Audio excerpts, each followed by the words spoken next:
అంటే ప్రజలు అక్కడికి వేలాదిగా దారింట పోయే వాళ్ళందరూ వచ్చి ఎక్కడ సభ ఏడ పార్కింగ్ అని అడుగుతుంటే ఆ వైబ్రేషన్ అనేది పనిచేసే వాళ్ళల్లో కూడా మా వేదిక మీద ఉన్న నేతలు కూడా ఇంకా బాధ్యతలపై చెప్తాలేదండి, ఇంకా పనులపై చెప్తాలేదండి, మమ్మల్ని కమిటీలో వేయాలి కదా అని మా పార్టీ నేతలు కూడా బాధ్యతల కోసం మేము పనిచేస్తామని చెప్పని చుట్టూ తిరిగి కమిటీలలో వేయండి వేయించుకునే పరిస్థితి మా పార్టీలో స్టార్ట్ అయింది. ఇక ప్రజల్లో స్టార్ట్ అయింది అనేది రైతుల నుంచి మనం అర్థం చేసుకుంటేనే అర్థమైంది. ఇక అనేక నియోజకవర్గాల్లో కూడా ఈ సమన్వయ సమావేశాలు జరుగుతున్నాయి. ఏది సన్నాహక సమావేశాలు కూడా రాస్తే ఎంత రాసినా కూడా వాళ్ళ టార్గెట్కు తగ్గ వాహనాలు దొరకడం లేదు. ఇప్పుడు మాకు ప్రజల సమస్య లేదు, వేదిక మీదకి రావడానికి జనం వస్తారా అనే టెన్షన్ మాకేమాత్రం కూడా లేదు.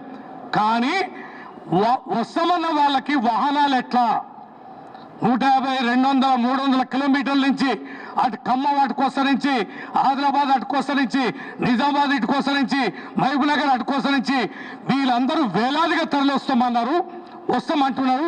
3000 ఆర్టీసీ బస్సులు తీసుకున్నా, అనేక ప్రైవేట్ బస్సులు తీసుకున్నా, DCMలు తీసుకున్నా కూడా ఎన్ని ఆటోలు, 2 వీలర్లు, కార్లు, ప్రైవేట్ కార్లు.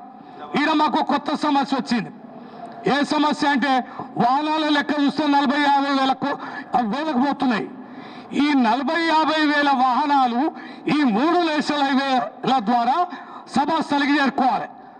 మా శ్రీనివాస్ రెడ్డి గారు, పెద్దవర్ష రెడ్డి గారు, ఏం బావులు అటువంటి మా సతీష్ గారు, మా వినయ్ భాస్కర్ గారు గ్రౌండ్ బాగానే తయారు చేస్తారు.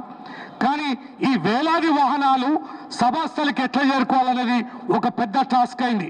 దానికి వందలాది మంది వాలంటీర్లని, ప్రైవేట్ సెక్యూరిటీ వాళ్ళని పెద్ద ఎత్తున మేము రిక్రూట్ చేసుకొని అనేక సెంటర్లలో, అనేక రోడ్ల మీద, అనేక ప్రదేశాల్లో ట్రాఫిక్ క్లియరెన్స్ చేయడం కోసం మేము అపాయింట్ చేసుకుంటున్నాం.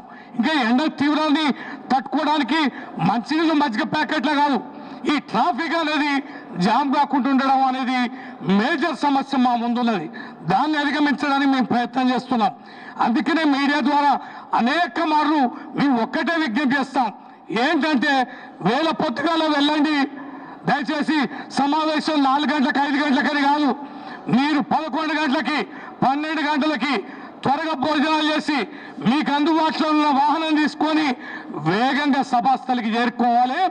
ఈ ట్రాఫిక్ లో వచ్చే ఇబ్బందుల అంతరాయాన్ని అధిగమించడానికి సహకరించమని మేము ప్రజలకి, మా పార్టీ నేతలకి, శ్రేణులకు కూడా మేము పెద్ద ఎత్తున విజ్ఞప్తి చేస్తున్నాం. ఇంకా 15 రోజులు ఉంది. ఈ 15 రోజుల్లో